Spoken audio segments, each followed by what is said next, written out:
এ মনে যত আশা। কি ব্যাপার মারুফ, ভালো আছো? জি বস, ভালো আছি। কাজ কাম ঠিক মতো চলতেছে তো? জি বস, কাজ কাম ঠিক মতো চলতেছে, কোনো সমস্যা নেই। সত্যি সত্যি কি কাজ কাম চলতেছে? জি বস, খুব সুন্দরভাবে কাজ কাম চলতেছে, কোনো সমস্যা নেই।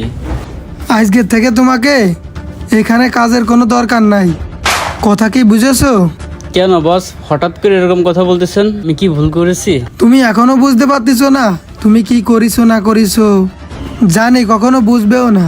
তাহলে শোনো তুমি কি করেছো।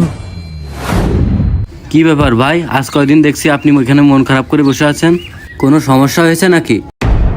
ওই যে আমার ওই বেকারিটা আছে না, বিগত 2 বছর ধরে আমি এই বেকারিটা চালাচ্ছি।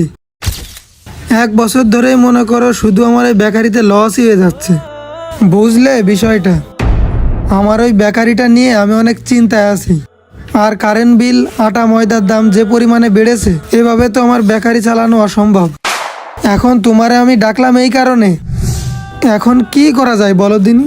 দেখেন ভাই, আমার কাছে একটা যুক্তি আছে, এটা যদি আপনি ট্রাই করতে পারেন তাহলে আপনার লাভ হতে পারে। তাহলে ভাই শোনেন, একটা যুক্তি দি ভাই, আপনার ওই যে বেকারিটা আছে না, ওখানে কয়দিন কাজ করি, তারপর দেখি বেকারির আসলে পরিবেশটা কেমন। বুঝলাম, খুব ভালো একটা বুদ্ধি দিছো তুমি, খুব চিন্তা ভাবনার একটা বিষয়। আচ্ছা যাই হোক, তুমি তাহলে বেকারির দিকে যাও, আমি এই দিক থেকে একটু ঘুরে আসি। আচ্ছা ঠিক আছে ভাই। এই ভর ভর এগুলো ভর, তাড়াতাড়ি ভর প্যাকেটের ভিতরে। মহাজন আসার আগে এগুলো নিয়ে যা, আমার টাকা দিতে। আচ্ছা ঠিক আছে। দেখি কয় টাকা দিল। 1 2 3, যাক ভালোই লাভ হয়েছে। তাহলে টাকাগুলো গাড়িতে রেখে দিই। খবরদার মহাজনের কাছে কিন্তু বলবো না। সমস্যা নাই, তুমি যেহেতু নতুন, এটা আমরা ভাগাভাগি করে নিবানি। জি আচ্ছা, সমস্যা নেই, আমি কাউকে বলবার না।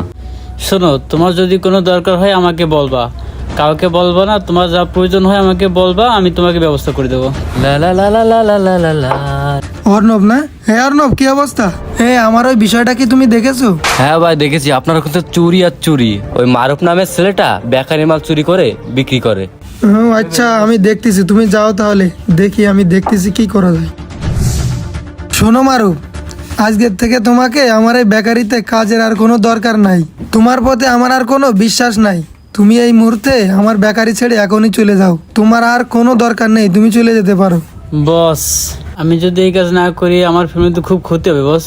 আমার ফ্যামিলিতে টাকা পয়সা লাগবে, এই মুহূর্তে আমি কাজ না করি বস, অনেক ক্ষতি হবে বস। প্লিজ আমাকে তাড়িয়ে দেবেন না বস। দেখো মারুফ, তোমাকে আমি অনেকবার সুযোগ দিয়েছি, তুমি 1 বার না 2 বার না 3 4 বার এমন ভুল করেছো। এজন্য আমার পক্ষে সম্ভব না তোমাকে এই বেকারিতে রাখা। তুমি এই মুহূর্তে বেকারি থেকে বেরিয়ে যাও, আর আমি তোমার কোনো কথাই শুনতে চাই না, তুমি এখনই বেরিয়ে যাও। বস বস।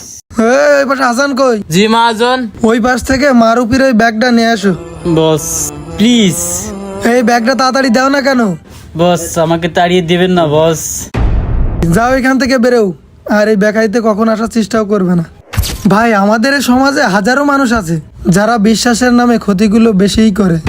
তাই ভিডিওটাতে কী বোঝাতে চেয়েছি আশা করি এতক্ষণে বুঝে গেছেন। যদি ভালো লাগে অবশ্যই একটা শেয়ার করে দিবেন। ধন্যবাদ।